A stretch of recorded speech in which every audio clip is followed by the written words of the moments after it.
అఖిలపక్ష ఎంపీలతో చర్చలు ముగిశాక మీడియా ముందుకు మైక్ పట్టిన సీఎం రేవంత్ రెడ్డి మాటల కత్తిపట్టారు. మాటలు కాదు మంటలు పుట్టించేలా సీఎం రేవంత్ చేసిన వ్యాఖ్యలు ప్రస్తుతం తెలంగాణ రాష్ట్ర రాజకీయాల్లో ప్రకంపనలు సృష్టిస్తున్నాయి. గ్రావిటీ నీటిని ఉచితంగా తెచ్చేందుకు అవకాశం ఉండగానే లిఫ్టులతో వేల కోట్ల ప్రాజెక్టులు ఎందుకు అనే ప్రశ్న సంధించిన రేవంత్, నీళ్లు కొండ మీద కాదమ్మా, కేసీఆర్ దారి తప్పించి డబ్బు కొట్టాడు అంటూ పదునైన కామెంట్ చేశారు. గ్రావిటీ ద్వారా నీళ్లు అందించాల్సింది పోయి కేసీఆర్, హరీష్ రావు కమిషన్ల కాసులకు కక్కుర్తిపడి లిఫ్ట్ ఇరిగేషన్లతో కాళేశ్వరం చేపట్టారని సీఎం రేవంత్ రెడ్డి ధ్వజమెత్తారు. బనకచర్లతో తెలంగాణకు నష్టంపై ఉరి తీయాల్సింది కేసీఆర్నే అని సంచలన వ్యాఖ్యలు చేశారు. అలాగే కేంద్రంలో పలుకుబడి ఉందని అన్ని ప్రాజెక్టులకు అనుమతులు వస్తాయని అనుకోవద్దని ఏపీ సీఎం చంద్రబాబు నాయుడుకు సీఎం రేవంత్ సూచించారు.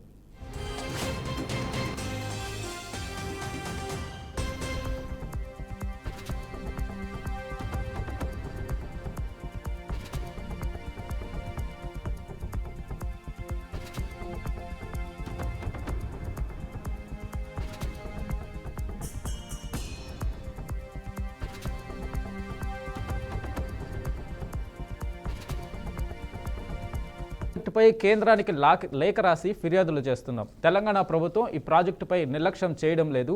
బనకచెర్ల పాపానికి పునాది వేసింది కేసీఆర్, సర్వ పాపాలు చేసింది కేసీఆర్, హరీష్ రావు. బనకచెర్లతో తెలంగాణకు నష్టంపై ఉరి తీయాల్సింది కేసీఆర్నే. ఉమ్మడి రాష్ట్రంలో మొదలుపెట్టిన కృష్ణా ప్రాజెక్టులను పూర్తి చేయలేదు. తమిడిహట్టి దగ్గర ప్రాజెక్టు కట్టి ఉంటే లిఫ్టులు లేకుండా గ్రావిటీతో ఉత్తర తెలంగాణకు నీళ్లు వచ్చేవి. బేసిన్లు లేవు, భేషజాలు లేవని కేసీఆర్ చెప్పారు. ఏపీ ప్రభుత్వం నుంచి బనకచెర్ల ప్రతిపాదన రాగానే నేను, ఉత్తమ్ కుమార్ రెడ్డి, కేంద్ర మంత్రి సిఆర్ పాటిల్ను కలిశాం.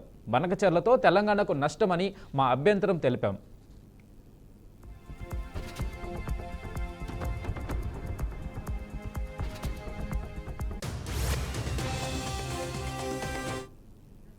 బనకచెర్ల ప్రాజెక్టు సామర్థ్యం 200 టీఎంసీలని చెబుతున్నారు. వాస్తవంగా 300 టీఎంసీలు తరలించాలనేది బనకచెర్ల లక్ష్యం. 1,00,000 కోట్లతో కట్టిన కాళేశ్వరంతో 1,00,000 ఎకరాలకు కూడా నీరు ఇవ్వలేదు. 3 ఏళ్లలో కేసీఆర్ కట్టిన కాళేశ్వరం కూలిపోయింది. కాళేశ్వరంలో చేసిన తప్పులకు కేసీఆర్ విచారణ ఎదుర్కొంటున్నారు. కాళేశ్వరం విచారణ డైవర్ట్ చేయడానికి ప్రభుత్వంపై బీఆర్ఎస్ విమర్శలు చేస్తుంది. ఎస్ఎల్బీసీలో ప్రమాదం జరిగితే బీఆర్ఎస్ నేతలు పైశాచిక ఆనందం పొందారు. 1,00,000 కోట్లతో కట్టిన కాళేశ్వరంతో 1,00,000 ఎకరాలకు కూడా నీరు ఇవ్వలేదు.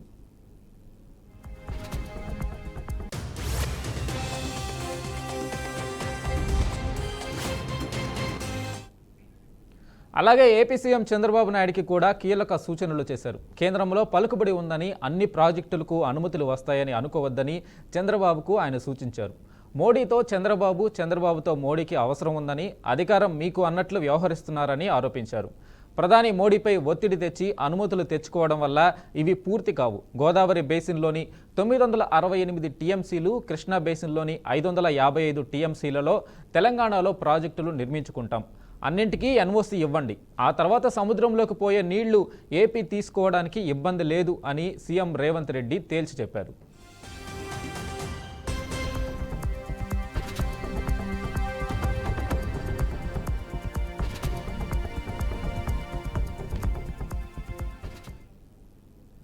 ఇక ఇదే అంశంపై మనతో మాట్లాడడానికి అనలిస్ట్ శేషు గారు ఉన్నారు. శేషు గారు నమస్తే అండి. సార్, బనకచెర్ల ప్రాజెక్టు మీద తెలంగాణ, ఆంధ్రప్రదేశ్ మధ్య నీటికి సంబంధించి ఒక చిచ్చు రగులుతుంది. సో దీనికి సొల్యూషన్ ఏంటి? అంటే ఆంధ్రప్రదేశ్ ప్రభుత్వం బనకచెర్ల ప్రాజెక్టులకు అనుమతులు కూడా వచ్చాయి అనుకోవచ్చా? ప్రాజెక్టుకి టెండర్లు కూడా పిలుస్తున్న నేపథ్యంలో తెలంగాణ అఖిలపక్ష సమావేశం ఏర్పాటు చేయడం, దాంట్లో రేవంత్ రెడ్డి వ్యాఖ్యలు కేసీఆర్ మీద చేయడం, ఇవన్నీ జరుగుతున్న పరిణామాల నేపథ్యంలో ఏంటి సార్ బనకచెర్లకు సొల్యూషన్ ఏంటి?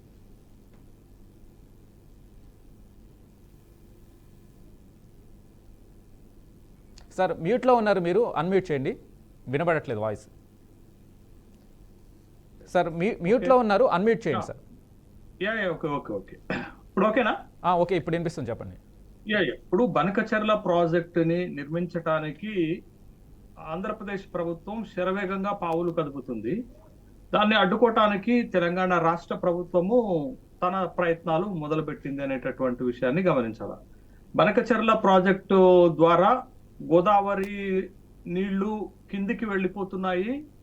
వృధాగా పోతున్నటువంటి నీళ్లని వాడుకోవాలని ఆంధ్రప్రదేశ్ భావిస్తుంటే బనకచెర్ల ప్రాజెక్టు నిర్మాణం ద్వారా తెలంగాణ ప్రయోజనాలు దెబ్బతింటాయి, తెలంగాణకు నష్టము అని తెలంగాణ భావిస్తుంది కాబట్టి ఆ ప్రాజెక్టుని అడ్డుకోవటానికి తెలంగాణ ప్రయత్నం చేస్తుంది. అంటే రెండు రాష్ట్రాల మధ్య జల వివాదాలు ప్రారంభమయ్యాయి అనేటటువంటి విషయానికి బనకచర్ల వేదిక అవుతుంది. గతంలో కూడా కొద్దిపాటి వివాదాలు రెండు రాష్ట్రాల మధ్య ఉన్నాయి. మీరు 2004లో వైఎస్ రాజశేఖర రెడ్డి అధికారంలోకి వచ్చిన తర్వాత పోతిరెడ్డిపాటు హెడ్ రెగ్యులేటరీ ప్రాజెక్టుని దాని సామర్థ్యాన్ని పెంచి రాయలసీమకు నీళ్లు తీసుకుపోతున్నారు అనేది అప్పుడు ఒక వివాదం ప్రారంభమైతే, జగన్మోహన్ రెడ్డి అధికారంలోకి వచ్చిన తర్వాత పోతిరెడ్డిపాటుతో పాటు రాయలసీమ హెడ్ రెగ్యులేటరీ నిర్మాణం చేస్తున్నారు అనధికారికంగా, అనుమతులు లేకుండా. దాని ద్వారా తెలంగాణ నీళ్లని రాయలసీమకు పట్టుకుపోయేటటువంటి ప్రయత్నం చేస్తున్నారు. అదొక వివాదం జరిగింది. ఇప్పుడు ఆంధ్రప్రదేశ్ లో రెండోసారి చంద్రబాబు నాయుడు అధికారంలోకి వచ్చిన తర్వాత చాలా పెద్ద ప్రాజెక్టు బనకచర్ల అనేటటువంటిది ఒక పెద్ద ప్రాజెక్టు ప్రయత్నం మొదలు పెట్టారని చెప్పాలి. దాదాపు 80,000 కోట్ల రూపాయలతోటి 3 దశల్లో ఈ ప్రాజెక్టు నిర్మాణం చేయాలనేది ఆంధ్రప్రదేశ్ ప్రభుత్వము తలపోస్తున్నటువంటిది. దాదాపు 3,000 టీఎంసీల నీళ్లు వృధాగా పోతున్నాయి, వరద నీళ్లు పోతున్నాయి ప్రతి సంవత్సరము గోదావరి నుంచి. వాటిని మేము వాడుకుంటాం అనేటటువంటి ఉద్దేశంతో మేము ఈ ప్రాజెక్ట్ నిర్మిస్తున్నాము. తెలంగాణకి ఏమి నష్టం లేదు, మేము కింది రాష్ట్రం కాబట్టి కింది రాష్ట్రం పైన అభ్యంతరాలు పెట్టడం ఎక్కడిది అని చెప్తున్నారు. కానీ ఈ ప్రాజెక్ట్ డీటెయిల్ రిపోర్ట్ కనుక చూస్తే రెండు విధాల నష్టం ఉంది. ఒకటి, నాగార్జున సాగర్ ని ఈ ప్రాజెక్ట్ లో అంతర్భాగంగా వాడుకోవటం ఒకటైతే, రెండో ఫేజ్ లో తర్వాత ఇప్పటికే భద్రాచలం పోలవరం ద్వారా మునిగిపోతుంది అనే అభ్యంతరాలు ఉంటే, అది దుమ్మగూడెంతో పాటు దుమ్మగూడెం వాటర్ ప్లాంట్ తో పాటు తర్వాత సరిహద్దు గ్రామాలు, తెలంగాణ ఆంధ్రప్రదేశ్ ఉన్నటువంటి సరిహద్దు ప్రాంతాలు కూడా మునిగిపోయేటటువంటి ప్రమాదం ఉన్నది. కాబట్టి ఈ ప్రాజెక్టు ఏ విధంగా తెలంగాణ ప్రయోజనాలను కాపాడదు కాబట్టి బనకచర్ల ప్రాజెక్టుని తెలంగాణ ప్రభుత్వం తీవ్రంగా వ్యతిరేకిస్తుంది. అయితే పైన ఉన్నటువంటి రాష్ట్రాలతోటి మనం గతంలో ఒక్కసారి మనం చూడాలి. ఇక్కడ ఏంటంటే, బాబ్లీ ప్రాజెక్టు మనం ఎంత మొత్తుకున్నా కానీ మహారాష్ట్ర కట్టేసింది. అంటే కేంద్రం అనుమతులు ఉన్నా లేకపోయినా కట్టేసింది. తర్వాత ఆల్మట్టి డ్యాము మన పైన ఉన్నటువంటి కర్ణాటక రాష్ట్రం అనుమతులు ఉన్నా లేకపోయినా కట్టేసింది. ఇప్పుడు కూడా అదే జరుగుతుందా అనేటటువంటి ఒక భయాందోళన వ్యక్తమవుతుంది. రాజకీయాలు ఎలాగానో ఉండనియండి, రాజకీయాలు ఎట్లున్నా ఆంధ్రప్రదేశ్ తెలంగాణలో లేకపోతే కేంద్రంలో రాజకీయాలు ఎట్లున్నప్పటికి కూడా నాకున్నటువంటి ఒక సందేహాలు ఏంటి అంటే, మనం ఎంత మొత్తుకున్నా బాబ్లీని ఆపలేకపోయినాం, మనం ఎంత మొత్తుకున్నా ఆల్మట్టిని ఆపలేకపోయినాం. ఆ ప్రాజెక్టులకు అనుమతి లేకపోయినా ఆయా రాష్ట్రాలు కట్టిపడేసినాయి. ఇప్పుడు కూడా బనకచర్ల విషయంలో అదే జరిగితే తెలంగాణ ప్రయోజనాలు తీవ్రంగా దెబ్బతింటాయి గోదావరి బేసిన్లో అనేటటువంటి ఒక భయాందోళన వ్యక్తమవుతున్నటువంటి నేపథ్యంలో ఇప్పుడు ఫ్రీ ఫీజబిలిటీ లేకుండా డిపిఆర్ ని ఎట్లా కేంద్ర ప్రభుత్వం బనకచర్ల విషయంలో పంపమన్నది అనేది మనం ఒక అభ్యంతరంగా చూడాలి. అసలు ప్రాజెక్ట్ కి ఫ్రీ ఫీజబిలిటీ ఉందా, ప్రాజెక్ట్ కట్టడానికి ఫీజబిలిటీ ఉందా, పర్యావరణ అనుమతి ఉన్నదా, కేంద్ర ప్రభుత్వం అనుమతి ఉన్నదా, ఇవన్నీ పూర్తి కాకుండానే డిపిఆర్ ని పంపటంలో ఉన్నటువంటి ఉద్దేశం ఏంటి అనేది ఇక్కడ మనకి. అందుకే తెలంగాణ ముఖ్యమంత్రి రేవంత్ రెడ్డి ఏమంటున్నారంటే, మీకు అధికారంలో ఉన్నాయని ప్రాజెక్టులకు అన్ని అనుమతులు వస్తాయని అనుకుంటే కాదు అనేటటువంటి విషయం చెప్తున్నారు. అనుమతులు లేకపోయినా కింది రాష్ట్రాలు పై రాష్ట్రాలు ప్రాజెక్టులు కడుతున్నాయి. అట్లా ఒరిస్సా కట్టింది, ఇప్పుడు ఆంధ్రప్రదేశ్ కట్టడానికి ప్రయత్నం చేస్తుంది, గతంలో కర్ణాటక కట్టింది, గతంలో మహారాష్ట్ర కూడా కట్టింది. కాబట్టి బనకచర్ల విషయంలో ముందుకే వెళ్లాలనేటటువంటి నిర్ణయంతో చంద్రబాబు నాయుడు ప్రభుత్వము ఈ ప్రాజెక్టు ప్రతిపాదనని కేంద్రానికి డిపిఆర్ పంపటమే కాదు, ప్రధానమంత్రి కృషి సించాయి యోజన అనేటటువంటి పథకం ద్వారా ప్రాజెక్టు కి డబ్బులు కూడా మీరే ఇవ్వాలి అనేది ఒక పెద్ద 80,000 కోట్ల రూపాయలు వ్యయంతో నిర్మించేటటువంటి ఈ ప్రాజెక్టు ఇది అయితే ఇప్పుడు ప్రశ్న ఏమొస్తుంది, ఇది మొత్తం ఒక రాజకీయ ప్రమేయంగా మారిపోయింది. ఎట్లా ప్రమేయంగా మారిపోయింది? కేంద్రము ఎట్లా అనుమతిస్తుంది? తెలంగాణ అభ్యంతరాలను తోసిపుచ్చి పర్యావరణ అనుమతులు లేకుండా కేంద్రము బనకచర్ల ప్రాజెక్టుకి ఎట్లా అనుమతిస్తుంది అనేది ఒక ప్రశ్న అయితే, ఇక్కడ ఒకవేళ కేంద్రం గనక అనుమతిస్తే తెలంగాణలో ఉన్నటువంటి భారతీయ జనతా పార్టీ దానికి సమాధానం చెప్పుకోవాల్సినటువంటి పరిస్థితులు ఏర్పడతాయి. తర్వాత ఒకవేళ ఈ ప్రాజెక్టు అనుమతి లేకుండా చూడనట్టుగా ఆంధ్రప్రదేశ్ లో ప్రాజెక్టు కడుతుంటే, ఒకవేళ ఆ ప్రాజెక్టుకు అనుమతులు ఇవ్వకపోతే ఆంధ్రప్రదేశ్ లో ఉన్నటువంటి తెలుగుదేశం పార్టీ భారతీయ జనతా పార్టీకి మద్దతు ఎట్లా ఎక్స్టెండ్ చేస్తుంది, మద్దతు ఎట్లా ఇస్తుంది అనేటటువంటి ఒక రాజకీయమైనటువంటి ఆరోపణలు అక్కడ వస్తాయి. అంటే ఈ బనకచర్ల చుట్టూ కూడా ఒక రాజకీయాన్ని అల్లేటటువంటి ప్రయత్నం చేస్తున్నారు. బట్ రాజకీయం ఎట్లా ఉన్నప్పటికీ కూడా గోదావరి బేసిన్ లో ఇప్పటికే తెలంగాణ రాష్ట్రానికి కృష్ణా బేసిన్ లో కేఆర్ఎంబి ఇంకా తేల్చట్లేదు. కృష్ణా బేసిన్ లో మనకి కేవలం 299 టీఎంసీల వాటా మాత్రమే వస్తుంది. 533 టీఎంసీల వాటా దగ్గర అంటే కృష్ణా బేసిన్ లో ఇప్పటికీ తెలంగాణకు నష్టం జరుగుతుంది. ఇక బనకచెర్ల లాంటి ప్రాజెక్టులు కట్టి గోదావరి బేసిన్ లో కూడా మనకి నష్టం జరిగితే మొత్తం తెలంగాణ వ్యవసాయ రంగం పైన, తెలంగాణ ప్రయోజనాలపైన, తెలంగాణ నీటి వనరులపైన ప్రతికూలమైనటువంటి ప్రభావం పడేటటువంటి అవకాశం ఉంది. కాబట్టి బట్ బనకచెర్ల విషయంలో మరి గోదావరిలో మనకున్నటువంటి 968 నికర జలాల వినియోగం జరుగుతుందా? అది జరగట్లేదు అనేటటువంటి విషయాన్ని మనం చూడాలి. ఇప్పుడు కాళేశ్వరం, మనం గోదావరి పైన కట్టినటువంటి కాళేశ్వరం ప్రాజెక్టు కనుక పూర్తి స్థాయిలో ఇప్పుడు సక్సెస్ అయి ఉంటే మనం కొంత సేఫ్ సైడ్ లో ఉండేది తెలంగాణ. కాబట్టి ఇప్పుడు బనకచెర్ల కట్టడం తోటి గోదావరి జలాలు, మిగులు జలాలను మనం వాడుకోలేకపోతున్నాం. వరద జలాలను మాత్రమే పట్టుకపోతామని చెప్తున్నటువంటి వాళ్ళు ఒకవేళ వరద రానప్పుడు, వరద జలాలు లేనప్పుడు పరిస్థితి ఏంటిది?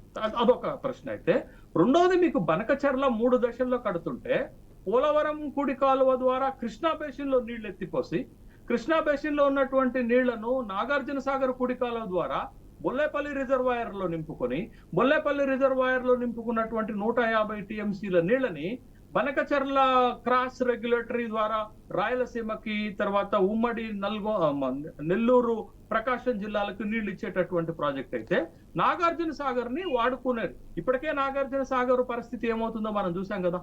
నాగార్జున సాగర్ లో నీటి నిల్వల పరిస్థితి మనం చూసాం కదా. నాగార్జున సాగర్ డ్యామ్ పైన వస్తున్నటువంటి ఉద్రిక్తతలు మనం చూసాం కదా. కాబట్టి అయితే సార్ శేషు గారు, అయితే 2000 మీరు అన్న పాయింట్ ఏదైతే కృష్ణా బేసిన్ లోకి ఆ గోదావరి నీటిని కృష్ణా బేసిన్ ద్వారా తెలంగాణకి అనుసంధానం చేస్తూ బనకచెర్లకి పంపించాలని 2019లో కేసీఆర్, జగన్ ప్రభుత్వాలు ఉన్నప్పుడు ఒక ఒప్పందం చేసుకున్నారు. ఒప్పందం చేసుకొని ఆనాటి మంత్రులు కూడా బయటకు వచ్చి ఈ బనకచెర్ల ప్రాజెక్టు మీద తెలంగాణ రాష్ట్రం ఎలా లబ్ధి పొందుతుంది అనే దాని మీద ఒప్పందం చేసుకున్నారు. ఇప్పుడు దాన్ని రేవంత్ రెడ్డి ప్రస్తావించడం జరిగింది. సో మీరు చేసిన పని వల్లే మాకు ఇప్పుడు ప్రాబ్లమ్స్ వస్తున్నాయని. ఇది రాజకీయ పరమైనటువంటి ఆరోపణలు అండి. ఒకళ్ళ మీద ఒకళ్ళు రాజకీయ పరంగా ఆరోపణలు చేసుకొని మా తప్పు లేదు అనేటటువంటి తప్పించుకునేటటువంటి ప్రయత్నాల్లో భాగంగానే రెండు పార్టీలు ఈ రకమైనటువంటి విమర్శలు చేస్తున్నాయి, అటు కాంగ్రెస్ గాని బీఆర్ఎస్ గాని. 2016లో అపెక్స్ మీటింగ్ జరిగినప్పుడు అప్పటి జలవనరుల శాఖ మంత్రి ఉమాభారతి ఉన్నప్పుడు, అప్పటి ముఖ్యమంత్రి కేసీఆర్, చంద్రబాబు నాయుడు అటెండ్ అయినప్పుడు కూడా ఇక్కడ స్థూలంగా మనకు కనపడుతున్నది ఏంటంటే గోదావరి జలాలు వృధాగా సముద్రంలో కలిసిపోతున్నాయనేటటువంటిది ఒక అంశం అందరూ ఒప్పుకొని తీరాల్సిందే. చంద్రశేఖరరావు కూడా అప్పుడు ఒప్పుకున్నారు. 200 నుంచి 300 టీఎంసీల నీళ్లు ప్రతి సంవత్సరం వృధాగా పోతున్నాయనేటటువంటి అంశం అందరికీ వచ్చింది. వాటిని ఎట్లా వాడుకోవాలి అనేటటువంటి ఒక అంశము తెరపైకి వచ్చినప్పటికీ కూడా వాటిని వాడుకునేటటువంటి ప్రతిపాదనలు రాలేదు. 2019లో కూడా జగన్మోహన్ రెడ్డి వచ్చిన తర్వాత కేసీఆర్ మధ్య సంభాషణలు జరిగినప్పటికీ కూడా బనకచెర్ల లాంటి ఒక ప్రాజెక్టు, ఇంత పెద్ద భారీ ప్రాజెక్ట్ ని తీసుకోవటం వల్ల నష్టం జరుగుతుంది అనేటటువంటి ఉద్దేశంతో జగన్మోహన్ రెడ్డి పోతిరెడ్డిపాడు హెడ్ రెగ్యులేటరీ సామర్థ్యంతో పాటు రాయలసీమ లిఫ్ట్ ఇరిగేషన్ కి ప్రాధాన్యత ఇచ్చిండు. ఇంత పెద్ద ప్రాజెక్ట్ ని తీసుకురావాలనేటటువంటి సాహసం చేయలే. కేవలం రాయలసీమ లిఫ్ట్ ఇరిగేషన్ ప్రాజెక్ట్ ద్వారా రాయలసీమకి నీళ్లు తరలించకపోయేటటువంటి ప్రయత్నం మాత్రం చేస్తే అప్పుడు కూడా మనం అభ్యంతరం, ఒక లిఫ్ట్ ఇరిగేషన్ కే అభ్యంతరాలు వ్యక్తం చేస్తే 80,000 కోట్ల రూపాయలతో నిర్మించేటటువంటి ఇంత పెద్ద ప్రాజెక్ట్ కి తెలంగాణ ప్రభుత్వం ఎట్లా ఒప్పుకుంటుందని అనుకుంటున్నాం మనం. కాబట్టి అప్పుడు జరిగిన వాటి, అందుకే కదా బేషజాలు లేవు అని కేసీఆర్ అంటుంటే ఇప్పుడు అదేటటువంటి విమర్శని బయటకు తీసుకొచ్చినటువంటి మన తెలంగాణ ముఖ్యమంత్రి రేవంత్ రెడ్డి పైన ఇప్పుడు హరీష్ రావు కూడా మాట్లాడుతుంది ఏంటంటే బేసిన్లు తెలవు, బేసిక్స్ తెలియదు రేవంత్ రెడ్డికి అనేటటువంటి విషయం. అంటే నల్లమల ఫారెస్ట్ ఎక్కడుంది అని అడుగుతున్నారు. అది ఎవరి కిందికి వస్తుంది? తెలంగాణ కిందికి. నేను నల్లమల నుంచి వచ్చిన అని చెప్తున్నటువంటి రేవంత్ రెడ్డి నల్లమల ఏ జిల్లాలో ఉంది, లేకపోతే ఏ ప్రాంతం కిందికి వస్తుందో తెలియకుండా అధికారులను అడిగేటటువంటి స్థాయిలో ఉన్నారు అని అంటే, బట్ ఇదంతా కూడా ఒక రాజకీయ ప్రమేయమైనటువంటి విమర్శలు చేస్తున్నారు. సార్ శేషు గారు, అయితే రాజకీయ విమర్శలు ఎటున్నా ఆంధ్రప్రదేశ్ పక్క నుంచి ఆలోచిస్తే రాయలసీమకి, నెల్లూరుకి వాటర్ కావాలి. సో అందుకని ఆంధ్రప్రదేశ్ ప్రభుత్వం తరఫున కేంద్రం నుంచి అనుమతులు తీసుకొచ్చుకుంటుంది బనకచెర్ల ప్రాజెక్టు నిర్మాణం చేపట్టడానికి. అటుపక్క ఒక న్యాయం ఉంది.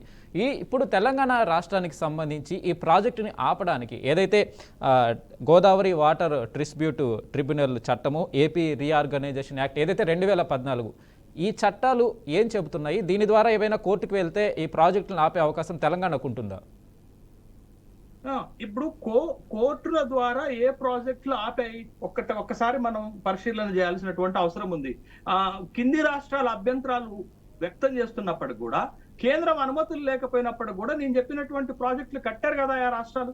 ఒరిస్సాలో కట్టారా, మేము మహారాష్ట్రలో కట్టారా, కర్ణాటకలో కట్టారా? కాబట్టి ఇప్పుడు ఈ ప్రాజెక్ట్ కట్టాలని ఆంధ్రప్రదేశ్ నిర్ణయించుకున్నది కాబట్టి మీరు కోర్టుకు వెళ్ళినా, లేకపోతే కేంద్రం అనుమతులు ఉన్నా లేకపోయినా, పర్యావరణ అనుమతులు ఉన్నా లేకపోయినా వాళ్ళు ముందుకే వెళ్తారనేటటువంటి విషయం గమనించాలి. మీరు 1980 గోదావరి బేసిన్ రివార్డ్ ప్రకారంగానైనా, 2014 విభజన చట్టంలో ఉన్నటువంటి చట్టాల ప్రకారంగానైనా వైలేషన్ జరుగుతుంది అనేటటువంటి అభ్యంతరాలు తెలంగాణ రాష్ట్ర ప్రభుత్వం వ్యక్తం చేస్తుంది కదా.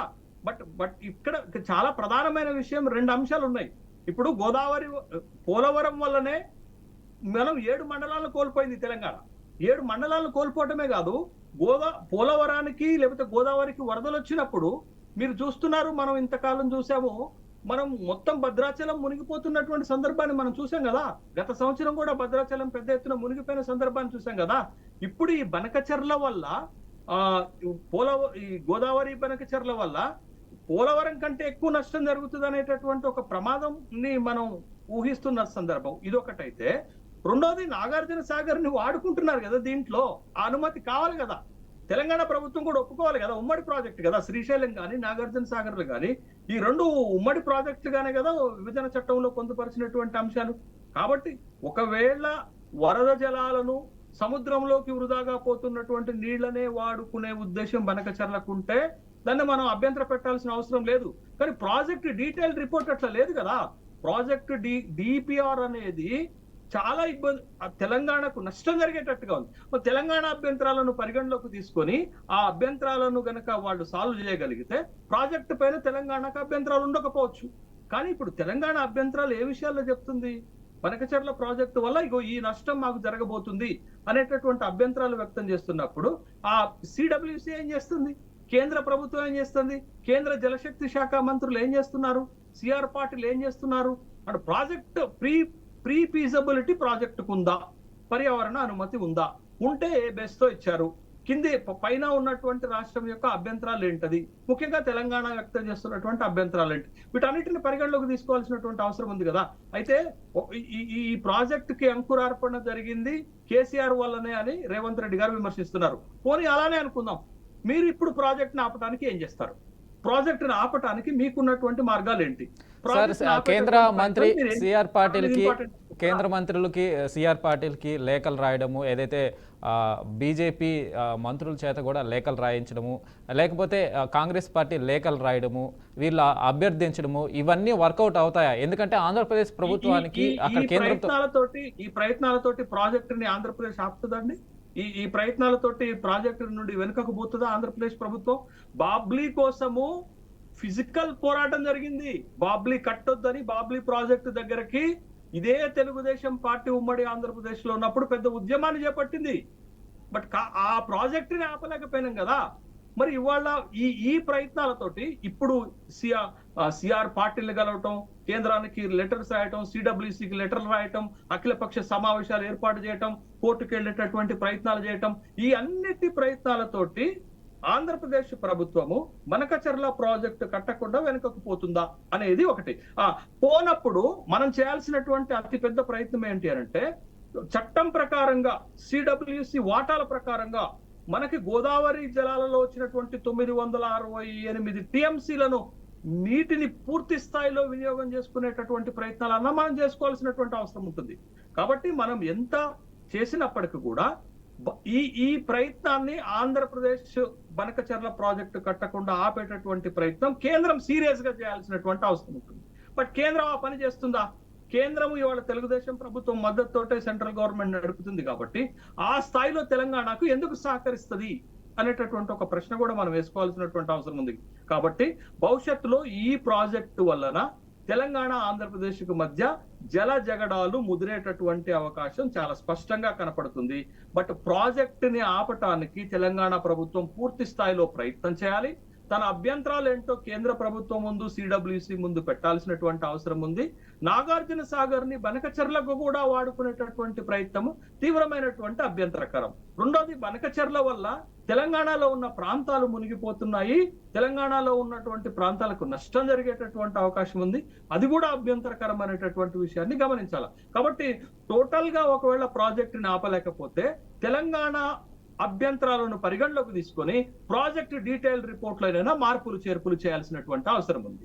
బట్ ఇది రాజకీయాలకు, రాజకీయ పార్టీల మైలేజ్ కోసం పెట్టుకునేటటువంటి తగాదా లెక్క కాకుండా తెలంగాణ ప్రయోజనాలను కాపాడేటటువంటి విధంగా బనకచెర్లలో మనం వ్యక్తం చేస్తున్నటువంటి అభ్యంతరాలను సాల్వ్ చేసుకునే విధంగా ప్రయత్నం చేయాల్సినటువంటి అవసరం ఉంది. బట్ వన్ థింగ్, ఒకటి చాలా స్పష్టంగా మనకు కనపడేది ఏంటంటే, ఆంధ్రప్రదేశ్ ప్రభుత్వము బనకచెర్ల ప్రాజెక్టు నిర్మాణాన్ని వెనుకకు పోయేటటువంటి అవకాశం లేదు అనేది మనం స్పష్టంగా గమనించాల్సినటువంటి అంశం. సార్ 2014 శేషు గారు 2014 ఏదైతే విభజన చట్టానికి సంబంధించి గోదావరి నీటికి సంబంధించి జిఆర్ఎంబి గోదావరి రివర్ మేనేజ్మెంట్ దానికి సంబంధించి ఆ నీటిని ఎవరు ఎంత వాడాలి అనేది ఆ జిఆర్ఎంబి చేతిలో ఉంది. సో ఇప్పుడు ఆ జిఆర్ఎంబి అనుమతులు కూడా లేకుండా ఈ ప్రాజెక్టు ముందుకెళ్తే అంటే కోర్టులు ఏవి చేయలేవంటారా? అంటే కోర్టులో ఒక పిటిషన్ వేస్తే ఏ పక్కకి రావంటారా?